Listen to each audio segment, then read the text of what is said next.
Testing. Well, I have written an algorithm, and I've taken the advice of the Zen of Grasshopper to use gates, and I have definitely jumped in here and done this. So I'm going to share this. I'm going to do a full tutorial of how I built it from scratch. It's just off the cuff as I develop it, and as you can see, there's a sine influence off of the curves, multiple curves.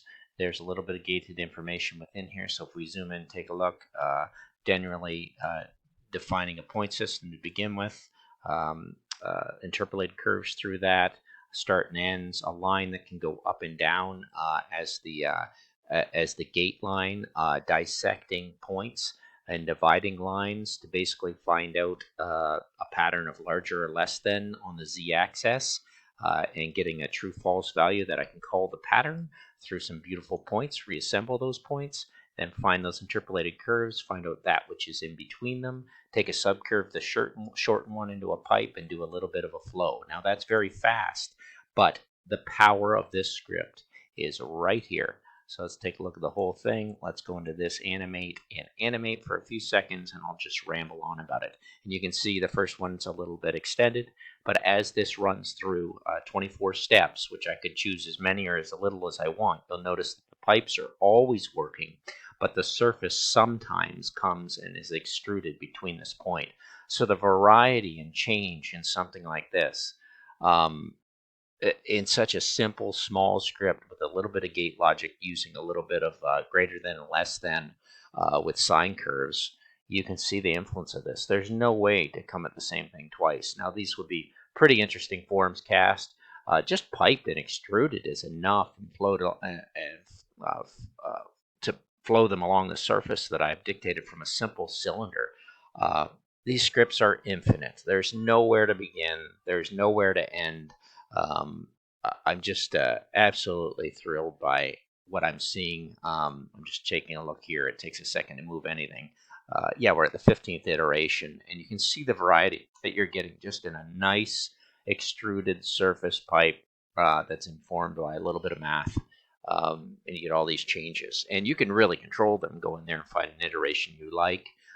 And I like to find the iteration where the surface is actually solid and being extruded out, but you can change that extrusion on positive and negative with the sliders.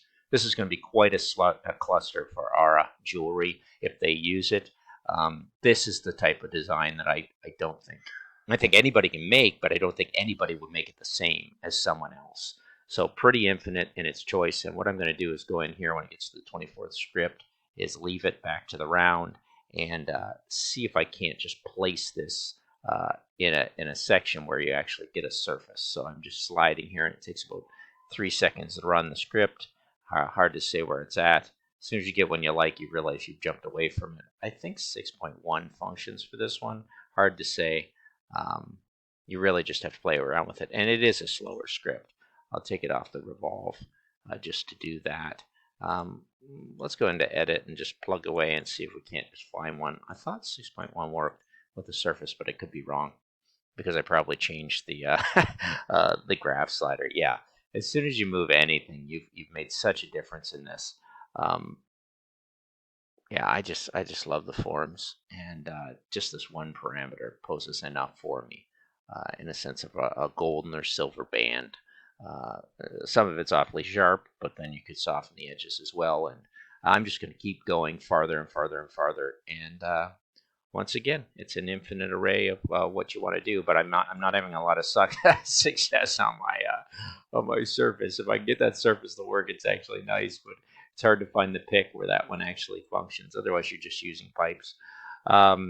Could be. Let me just roll through here until I kind of see it. Try another one, see if I get lucky. No. Could be that I'm actually not got it set high enough to... Yeah, there's one with the surface, so that's 3.0. So that one works, and hopefully I can show that extrusion to you if it stays there. Yeah. So you've got a nice extruded form. So now what you can do is you can go in and you could do something like grab the pipes that have been flowed along, and you're going to be based with 4 geometries that are closed.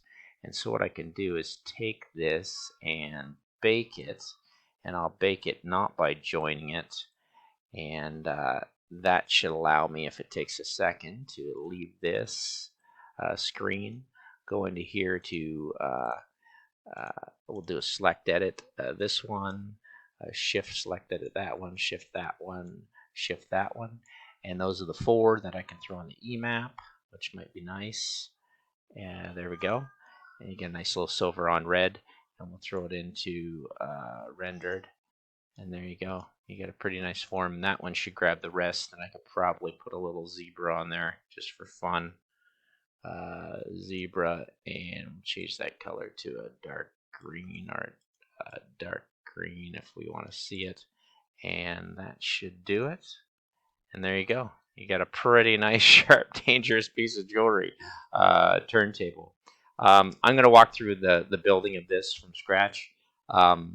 Pretty endless in what I end up designing and choosing to make. And as a caster, I can't say I'm going into fabrication for a little while. I'm definitely into computational design. I'm going to try and define this and get these scripts running for people. Anything that's under a couple of dozen nodes is manageable, and we'll try and cluster these up in Aura Jewelry. I'm very excited with Ralph and Bernard, and hopefully they'll like some of the scripts and ideas I'm coming up with. Infinite, dangerously sharp, but wonderful and elegant, in my opinion. Thanks for watching.